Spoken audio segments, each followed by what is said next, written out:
Hey guys, welcome to government jobs Gyan YouTube channel. Guys, आज की इस वीडियो में हम बात करेंगे एसएससी स्टेनोग्राफर के new recruitment notification online form apply process के बारे में। जी हाँ दोस्तों, स्टाफ सिलेक्शन कमीशन ने यहाँ पर स्टेनोग्राफर ग्रेड सी और डी के 261 खाली पदों को भरने के लिए नोटिफिकेशन रिलीज कर दिया है। कैसे आप इस भर्ती में पार्टिसिपेट करने के लिए अपने फॉर्म अप्लाई कर सकते हो बिना कोई मिस्टेक किए हुए, इसकी पूरी जानकारी हम आपको स्टेप बाय स्टेप रजिस्ट्रेशन से लेकर प्रिंट तक इस वीडियो में देंगे। बस आपको इस वीडियो को स्किप के बिना शुरू से लेकर एंड तक देखना है। उसके बाद वीडियो पसंद आए तो इसे लाइक और शेयर कर दें। चैनल पर नए हो तो इसे सब्सक्राइब कर लें। साथ ही साथ आपको फॉर्म अप्लाई करते हुए जो जो भी प्रॉब्लम फेस हो रही है उन सभी का हल आपको इस वीडियो में मिल जाएगा। जैसे कि कैसे आपको अपना लाइव फोटो कैप्चर करना है, कैसे आपको अपना फेस ऑथेंटिकेट करना है, कैसे आपको अपने सिग्नेचर अपलोड करने हैं, पूरी जानकारी आपको इस वीडियो में दी जाएगी। बस आपको एंड तक हमारे साथ इस वीडियो में बने रहना है। तो बिना कोई वक्त गंवाए चलिए शुरू करते हैं। आपको इस वीडियो के डिस्क्रिप्शन बॉक्स में हमारी वेबसाइट IND-sarkari-naukri.in के इस पेज का लिंक मिल जाएगा। यहाँ पर आपको इस भर्ती के रिगार्डिंग सभी डिटेल्स प्रोवाइड कर दी गई है। स्टाफ सिलेक्शन कमीशन एसएससी ने स्टेनोग्राफर ग्रेड सी और डी के 261 खाली पदों को भरने के लिए नोटिफिकेशन रिलीज कर दिया है। आप 6 जून 2025 से 26 जून 2025 तक अपने फॉर्म अप्लाई कर सकते हो। 12वीं पास कैंडिडेट ऑल इंडिया से अप्लाई कर सकते हैं ऑनलाइन मोड में। उसके लिए आपको इस पेज को नीचे स्क्रॉल डाउन करते हुए इंपोर्टेंट लिंक सेक्शन में आना है। ऑफिशियल नोटिफिकेशन पीडीएफ लिंक पर क्लिक करके इस भर्ती के नोटिफिकेशन को ओपन कर लेना है और इसमें से आपको पूरी डिटेल रीड कर लेनी है। यहाँ पर आपको सभी डिटेल्स प्रोवाइड कर दी गई है, जैसे कि क्या पोस्ट का नाम है, कितनी उसके लिए नंबर ऑफ वैकेंसीज है, कब से कब तक आप अप्लाई कर सकते हो, कैसे अप्लाई कर सकते हो, क्या आपका एलिजिबिलिटी क्राइटेरिया होना चाहिए। पूरी जानकारी आपको इस नोटिफिकेशन में दे दी गई है। आप सभी डिटेल्स यहाँ से रीड आउट करें, उसके बाद अपने फॉर्म अप्लाई कर लें। फॉर्म अप्लाई करने के लिए भी आपको हमारी वेबसाइट के इसी पेज पर ही अप्लाई ऑनलाइन का लिंक दिया गया है। जैसे ही आप इस लिंक पर क्लिक करेंगे तो आपके सामने एसएससी का ये ऑफिशियल पोर्टल ओपन होगा। गाइस, यहाँ पर आने के बाद आपको इस वेबसाइट के टॉप पर ही लॉगिन और रजिस्टर की ये टैब दी गई है। आपको इस पर क्लिक करना है। उसके बाद आपके सामने ये पॉपअप शो होगा। यहाँ पर अगर आपने पहले से रजिस्ट्रेशन कर रखा है और अपनी आधार इनेबल प्रोसेस कंप्लीट कर रखी है तो यहाँ पर बस अब आपको अपना रजिस्ट्रेशन नंबर एंटर करना है, अपना पासवर्ड आपको एंटर करना है, ये कैप्चा कोड आपको यहाँ पर एंटर करना है और लॉगिन की इस टैब पर क्लिक करते हुए आपको अपने डैशबोर्ड में लॉगिन कर लेना है और वहां से अपना फॉर्म अप्लाई करना है। गाइस, हम आपको बता दें यहाँ पर एसएससी ने आधार इनेबल प्रोसेस कर दिया है। जी हाँ दोस्तों, यहाँ पर अब आपको अपना आधार वेरीफाई करना मस्ट है। बिना उसके यहाँ पर अब आप एसएससी की किसी भी भर्ती के लिए फॉर्म अप्लाई नहीं कर पाओगे। तो अगर आपने अपनी आधार प्रोसेस कंप्लीट कर रखी है तो आप लॉगिन करके फॉर्म अप्लाई कर सकते हो। और अगर आप एसएससी की किसी भी भर्ती के लिए फर्स्ट टाइम अप्लाई करने जा रहे हो या फिर आप नए सिरे से रजिस्ट्रेशन करना चाहते हो तो यहाँ पर आपको न्यू यूजर रजिस्टर नाउ का ये लिंक दिया गया है। आपको रजिस्टर नाउ के इस लिंक पर क्लिक करना है। उसके बाद आपके सामने यहाँ पर रजिस्ट्रेशन का प्रोसेस स्टार्ट हो जाएगा। यहाँ से आप अपना एसएससी की वेबसाइट पर वन टाइम रजिस्ट्रेशन कर सकते हो। यहाँ पर आने के बाद हम आपको बता दें, आपको 4 स्टेप कंप्लीट करने हैं, आपका ओटीआर कंप्लीट हो जाएगा। सबसे पहले यहाँ पर आपको अपनी पर्सनल डिटेल देनी है, फिर आपको अपना पासवर्ड यहाँ पर क्रिएट करना है, अपनी एडिशनल डिटेल देनी है, उसमें आपको अपनी नेशनैलिटी, एड्रेस और एजुकेशनल क्वालिफिकेशन की डिटेल देनी होगी। फिर यहाँ पर आपको अपनी डिटेल्स को डिक्लेयर करते हुए अपना रजिस्ट्रेशन कंप्लीट कर लेना है। तो इन 4 स्टेप्स को कंप्लीट करते हुए यहाँ पर आपको अपना ओटीआर कंप्लीट करना है। उसके लिए यहाँ पर अब आपको कंटिन्यू की स्टेप पर क्लिक कर देना है। जैसे ही आप स्टेप पर क्लिक करेंगे आपके सामने यहाँ पर रजिस्ट्रेशन का फॉर्म स्टार्ट हो जाएगा। यहाँ पर अब आपको सबसे पहले अपनी पर्सनल डिटेल देनी है। इसमें यहाँ पर सबसे पहले आपको ऑप्शन दिया गया है, क्या आपके पास यहाँ पर आधार कार्ड है। यहाँ पर एसएससी ने अब भर्तियों के लिए आधार कार्ड मस्ट कर दिया गया है। आधार प्रोसेस आपको इनेबल कर लेनी है। तो अगर आपके पास आधार है तो आप यस ऑप्शन सेलेक्ट करेंगे। और गाइस, यहाँ पर अगर आपके पास आधार नहीं है उसके लिए भी ऑप्शन है। अगर यहाँ पर आपके पास आधार नहीं है तो आप नो ऑप्शन सेलेक्ट करेंगे। फिर यहाँ पर आपको अपने कुछ डॉक्यूमेंट्स अपलोड करने होंगे, जैसे कि यहाँ पर आपको अपना नेम प्रूफ डॉक्यूमेंट अपलोड करना होगा। उसमें आपको अपना Aadhaar card, voter ID card, PAN card, driving licence, government ID card या फिर गवर्नमेंट सर्विस आइडेंटिटी कार्ड आपको अपलोड करना होगा, या फिर आपका पेंशन कोई डॉक्यूमेंट, पेंशन डॉक्यूमेंट भी आप अपलोड कर सकते हैं। आप चूज फाइल बटन पर क्लिक करें, फाइल को सिलेक्ट करें और इनमें से कोई भी डॉक्यूमेंट आप अपना अपलोड कर दें। उसके बाद यहाँ पर आपको अपना date of birth proof certificate upload करना है। इसमें आपका बर्थ सर्टिफिकेट हो सकता है, स्कूल लिविंग सर्टिफिकेट हो सकता है, certificate of date of issued by gazetted officer, या फिर आधार कार्ड यहाँ पर आपको अपलोड करना है चूज फाइल के ऑप्शन पर क्लिक करते हुए। उसके बाद यहाँ पर आपको अपना एड्रेस प्रूफ अपलोड करना होगा। यहाँ पर ये डॉक्यूमेंट आपको उन केस में अपलोड करने हैं अगर आपके पास आधार नहीं है। एड्रेस प्रूफ में आपको अपना आधार कार्ड या फिर वोटर आईडी कार्ड या फिर ड्राइविंग लाइसेंस या फिर बैंक की स्टेटमेंट यहाँ पर आपको अपलोड कर देनी है, या फिर रेंट का एग्रीमेंट या फिर इनकम टैक्स असेसमेंट ऑर्डर यहाँ पर आप अपलोड कर सकते हैं चूज फाइल के इस बटन पर क्लिक करते हुए। उसके बाद यहाँ पर आपको अपना फोटो अपलोड करना है चूज फाइल के बटन पर क्लिक करते हुए। फिर यहाँ पर आपको अपना जेंडर प्रूफ अपलोड करना है। जेंडर प्रूफ में आपका आधार कार्ड हो सकता है, वोटर आईडी कार्ड हो सकता है, बर्थ सर्टिफिकेट हो सकती है, या फिर आपका स्कूल लिविंग सर्टिफिकेट हो सकता है। यहाँ पर अगर आपके पास आधार नहीं है तो आपको इन सारे डॉक्यूमेंट्स को यहाँ पर अपलोड करना होगा। बेस्ट है यहाँ पर आपके पास आधार है तो आप आधार की डिटेल दें। यहाँ पर मोस्टली इंडिया में सभी के पास अब आधार अवेलेबल है, तो यहाँ पर आपको यस का ऑप्शन सेलेक्ट करना है do you have a Aadhaar card में। और उसके बाद यहाँ पर गाइड आपको अपना आधार नंबर यहाँ पर एंटर करना है। वही नंबर एक बार फिर से आपको एंटर करके उसे वेरीफाई कर लेना है। और फिर यहाँ पर गाइज आपको इस चेकबॉक्स को ओके करना है। इस I have state that I know objection in details को रीड करने के बाद यहाँ पर अगर आप अपना ओटीपी सुनना चाहते हैं तो स्विच टू हिंदी या फिर इंग्लिश, जिस भी लैंग्वेज में आप चाहते हैं यहाँ पर उस पर क्लिक करके उसे स्विच कर ले।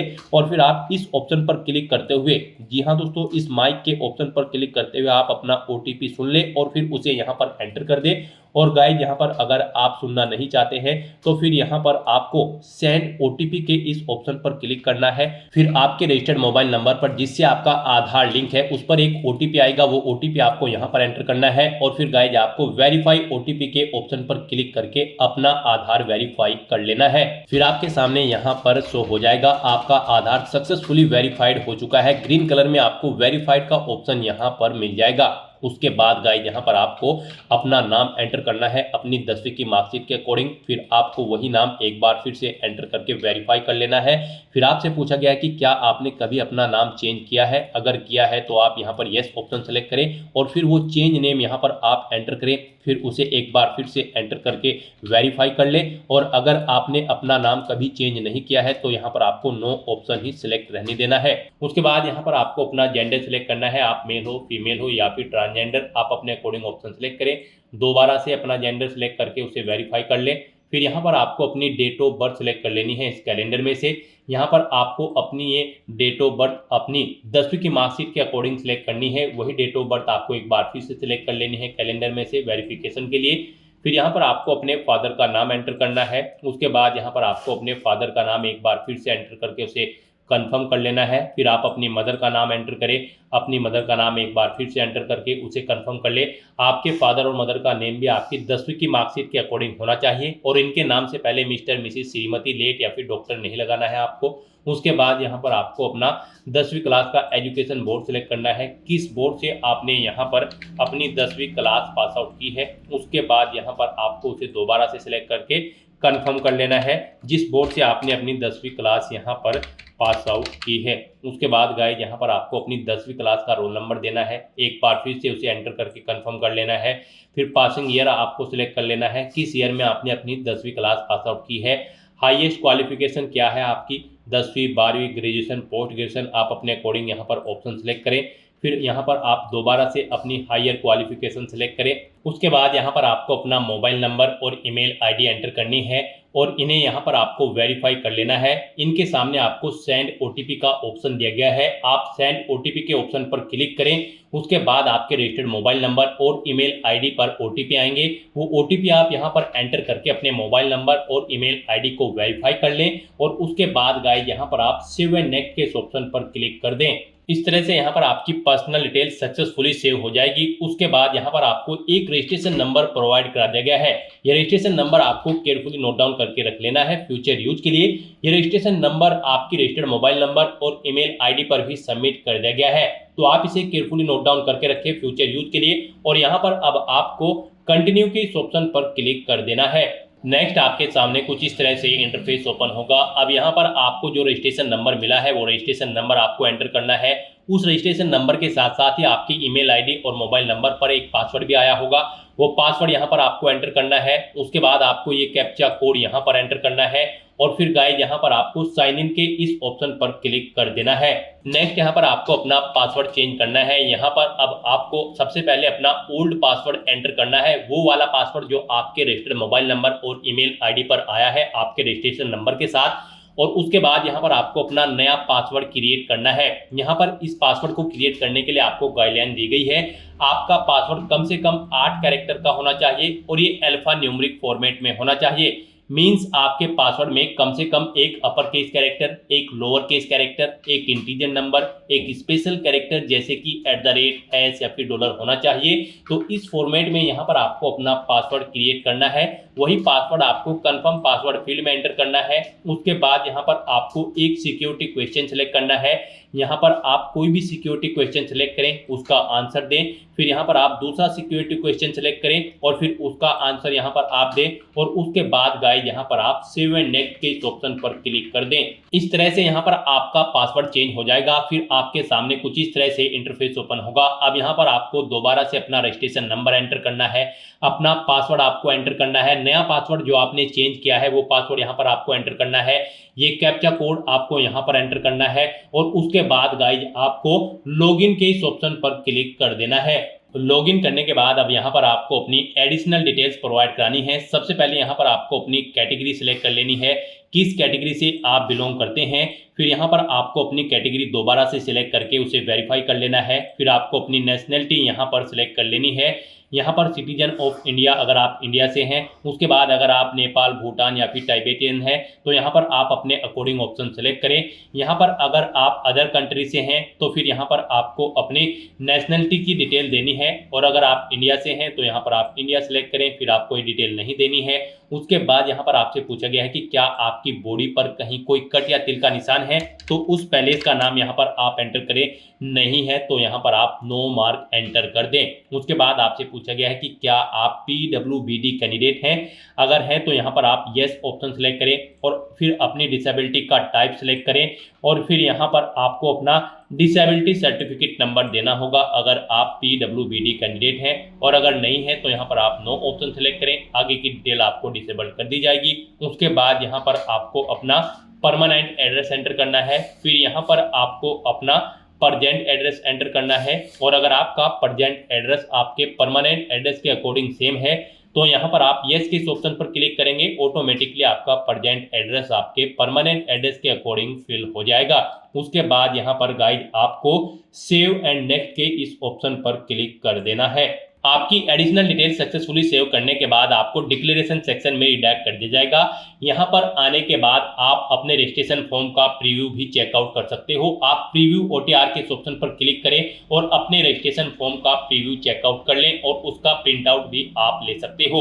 और फिर यहाँ पर अब गाइड आपको आई एग्री के चेकबॉक्स को ओके करना है और उसके बाद आपको डिक्लेयर के ऑप्शन पर क्लिक कर देना है।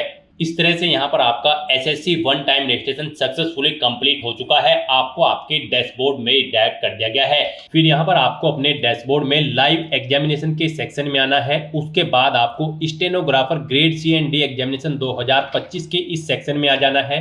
यहाँ पर आने के बाद आपको अप्लाई के स्टेप पर क्लिक कर देना है। नेक्स्ट आपको कुछ जनरल इंस्ट्रक्शंस दिए गए हैं, आपको इन्हें केयरफुली रीड करना है, पेज को नीचे स्क्रॉल डाउन करना है और फिर आपको फिल फॉर्म के इस ऑप्शन पर क्लिक कर देना है। उसके बाद आपको आपकी पर्सनल डिटेल यहाँ पर ऑटोमेटिकली फिल मिल जाएगी। ये आपके रजिस्ट्रेशन से पिक कर ली गई है। अब यहाँ पर आपको सभी डिटेल्स चेकआउट करनी है। इसमें आप कुछ भी एडिट नहीं कर सकते हो। आपको पेज को नीचे स्क्रॉल डाउन करना है और नेक्स्ट के इस ऑप्शन पर क्लिक कर देना है। नेक्स्ट यहाँ पर आपको अपनी एजुकेशनल क्वालिफिकेशन की डिटेल देनी है। यहाँ पर आपको सबसे पहले अपनी हाईएस्ट क्वालिफिकेशन सेलेक्ट कर लेनी है। आपकी हाईएस्ट क्वालिफिकेशन क्या है, उसके बाद गाइस यहाँ पर आपको क्वालिफाइंग एजुकेशनल क्वालिफिकेशन सेलेक्ट करनी है, यानी कि स्टेनो की पोस्ट पर अप्लाई करने के लिए जो भी रिक्वायर्ड क्वालिफिकेशन है वो यहाँ पर आपको सिलेक्ट कर लेनी है। आपने 12वीं पास आउट की है या इसके इक्विवेलेंट एग्जाम, या फिर आपके पास डीम्ड ग्रेजुएशन सर्टिफिकेट इशूड है बाय आर्म फोर्स, आप अपने अकॉर्डिंग ऑप्शन सेलेक्ट करें। फिर यहाँ पर अपनी रिक्वायर्ड क्वालिफिकेशन जो है उसका स्टेटस बताएं, आप पास आउट हो या फिर अपियर्ड हो। 12वीं में अपियर्ड कैंडिडेट्स भी एलिजिबल हैं, अप्लाई कर सकते हैं। आप अपने अकॉर्डिंग ऑप्शन सेलेक्ट करें। पासिंग ईयर यहाँ पर आप सिलेक्ट करें, कब आपने पास आउट किया है।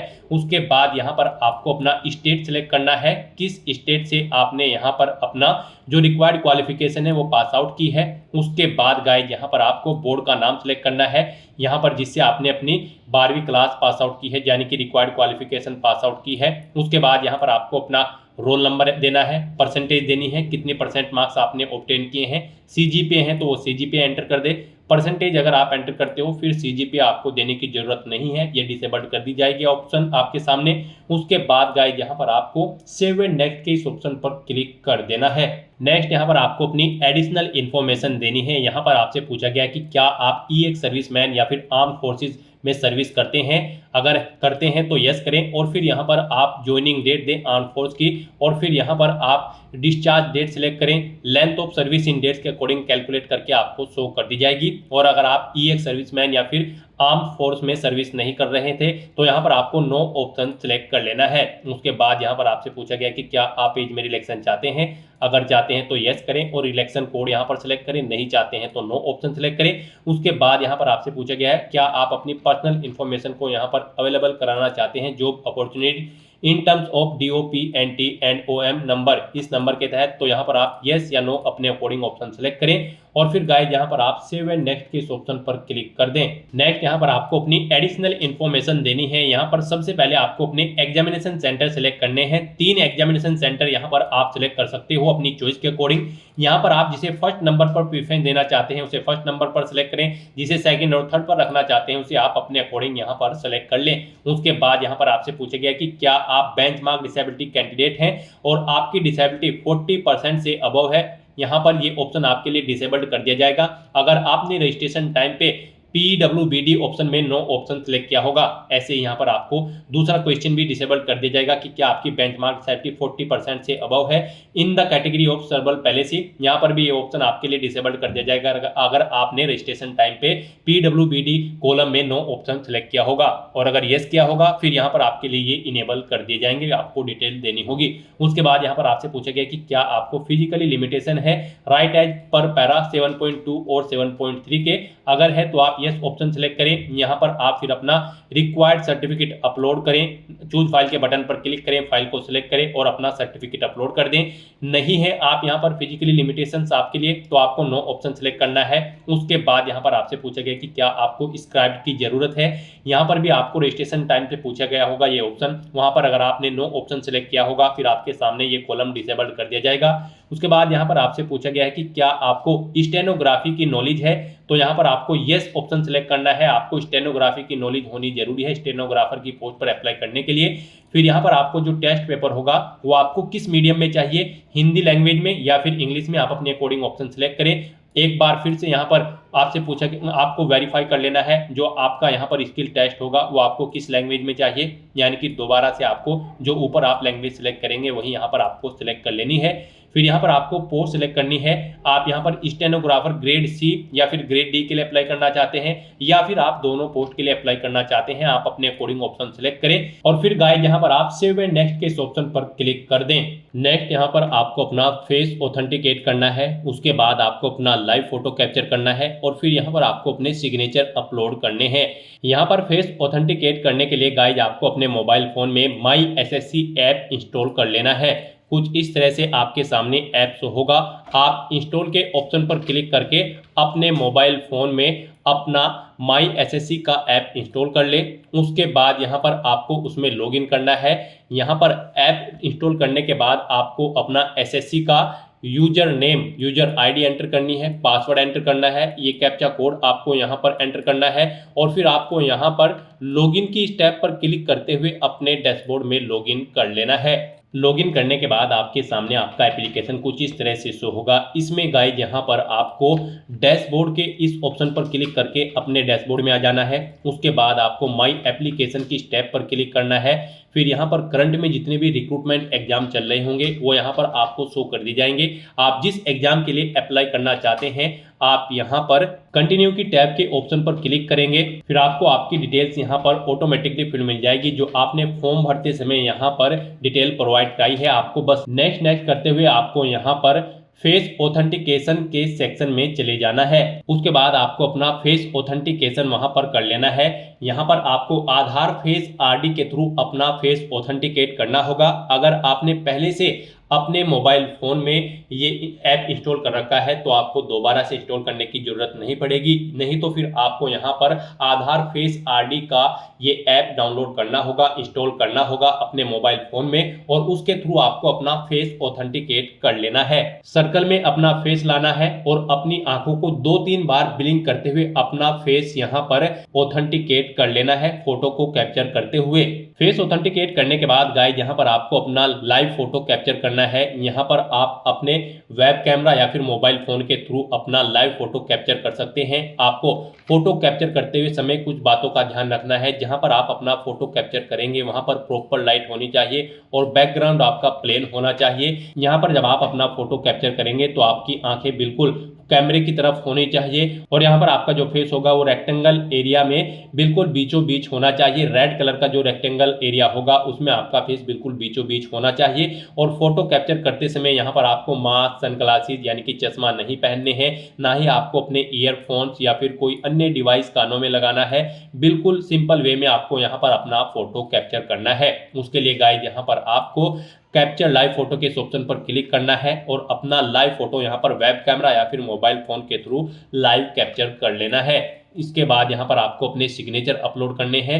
सिग्नेचर यहाँ पर आपके 10 KB से 20 KB के बीच में होने चाहिए, जेपीजी या फिर जेपीजी फॉर्मेट में होने चाहिए। डायमेंशन उनकी यहाँ पर 6.0 वेट और 2.0 उनकी हाइट होनी चाहिए। रेजुलेशन 300 DPI होना चाहिए। यहाँ पर सिग्नेचर आपके हॉरिजॉन्टली वे में होने चाहिए। इसके लिए आपको यहाँ पर एग्जाम्पल भी दिए गए हैं। आप क्लिक हियर टू रीड के ऑप्शन पर क्लिक करें, आपके सामने ये PDF ओपन होगी। यहाँ पर आपको कुछ एग्जाम्पल्स दिए गए हैं, इनके अकॉर्डिंग आपके सिग्नेचर होने चाहिए। यहाँ पर आपके सिग्नेचर कुछ इस तरह से एक बॉक्स के अंदर होने चाहिए। यहाँ पर आपको कुछ एग्जांपल दिए गए हैं। इस फॉर्मेट में यहाँ पर आपके सिग्नेचर एक्सेप्टेबल हो गए और इन फॉर्मेट में यहाँ पर आपके सिग्नेचर एक्सेप्टेबल नहीं होंगे। यहाँ से आप इस ऑफिशियल PDF में से चेकआउट कर सकते हो। तो इस तरह से यहाँ पर आपको अपने सिग्नेचर भी अपलोड करने हैं। सिग्नेचर अपलोड करने के लिए आपको अपलोड सिग्नेचर के ऑप्शन पर क्लिक करना है, फाइल को सिलेक्ट कर लेना है और अपने सिग्नेचर्स को यहाँ पर आपको अपलोड कर देना है। उसके बाद गाइस यहाँ पर आपको सेव एंड नेक्स्ट के इस ऑप्शन पर क्लिक करना है। नेक्स्ट यहाँ पर आपको आपके एप्लीकेशन फॉर्म का पूरा प्रीव्यू शो कर दिया गया है। आपको सभी डिटेल्स केयरफुली चेकआउट करनी है। पेज को नीचे स्क्रॉल डाउन करना है। कहीं पर कोई मिस्टेक है तो आप गो बैक के बटन पर क्लिक करके एडिट कर सकते हो, नहीं तो यहाँ पर बस अब आपको सेव एंड नेक्स्ट के ऑप्शन पर क्लिक कर देना है। नेक्स्ट आपके सामने डिक्लेरेशन सेक्शन ओपन हो जाएगा। यहाँ पर आकर आपको आई एग्री के चेकबॉक्स को ओके करना है। ये कैप्चा कोड आपको यहाँ पर एंटर करना है और उसके बाद आपको सबमिट के ऑप्शन पर क्लिक कर देना है। इस तरह से यहाँ पर आपका एप्लीकेशन फॉर्म सक्सेसफुली सबमिट हो जाएगा। आप यहाँ पर प्रिंट एप्लीकेशन के ऑप्शन पर क्लिक करके अपनी एप्लीकेशन फॉर्म का एक हार्ड कॉपी प्रिंट आउट ले सकते हो फ्यूचर यूज के लिए, फ्यूचर रेफरेंस के लिए। और उसके बाद गाइस आप यहाँ पर गो टू डैशबोर्ड के ऑप्शन पर क्लिक करके अपने डैशबोर्ड में जा सकते हो। वहां से आप अपने एप्लीकेशन फॉर्म का स्टेटस चेकआउट कर सकते हो। यहाँ पर आपका एप्लीकेशन फॉर्म सक्सेसफुली रिसीव कर लिया गया है एसएससी की तरफ से। कंटेंट यानी कि आपकी डिटेल वेरीफाई होगी। यहाँ पर जो डिटेल्स आपने प्रोवाइड कराई है उसके बाद आपको आपके फॉर्म का स्टेटस शो कर दिया जाएगा। आप अपने डैशबोर्ड में से भी अपने एप्लीकेशन फॉर्म का हार्ड कॉपी प्रिंट आउट ले सकते हो, ऑप्शन आपको मिल जाएगा। गाइस यहाँ पर अगर आप रिजर्व कैटेगरी से बिलोंग करते हैं तो फिर यहाँ पर आपको कोई भी फीस जमा नहीं करानी है, आपका फॉर्म सक्सेसफुली सबमिट हो चुका है।